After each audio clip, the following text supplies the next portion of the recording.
இனி நம்ம சினிமா நடிகை சரோஜாதேவி மேடம் வயசில் மிமிகிரி பண்ணலாம். சொல்லுங்கள் கோபால், சொல்லுங்கள். அது எனக்கு ஒரு காதலன் இருந்தால் கண்டிப்பாக அவன் பெயர் கோபால், கோபால், கோபால். இந்த மாதிரி சொல்லி சொல்லி சொல்லி நான் காதலித்தவனும் கோபால், நான் இருந்த இடம் போபால், நான் கல்யாணம் பண்ணி கொண்டிருக்கிற நபரும் கோபால். கோபால், நான் உங்கள் மேல் வைத்திருக்கும் காதல் எல்லை கடந்தது.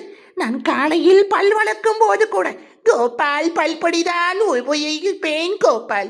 சொல்லுங்கள் கோபால், சொல்லுங்கள். கோபால் பல்பொடி, கோபால் டூத் பவுடர் மாற்றி மாற்றி யூஸ் பண்ணுவேன். கோபால் சோப் என்று ஒன்று இல்லை, இருந்தால் அந்த கோபால் சோப் தான் யூஸ் பண்ணுவேன். இந்த 2024 நம்ம 2 பேரும் சேர்ந்து ரீல்ஸ் போடலாம் கோபால். வாங்கல் வாங்கல் கோபால், வாங்கல். கோபால், சொல்லுங்கள் கோபால் என்று சொல்லி சொல்லி எனக்கு போர் அடித்து விட்டது. இனிமேல் என் ரகுபத்தில் அடுத்த ஜென்மத்தில் கோபால் என்ற பெயரை கூட நான் கேட்க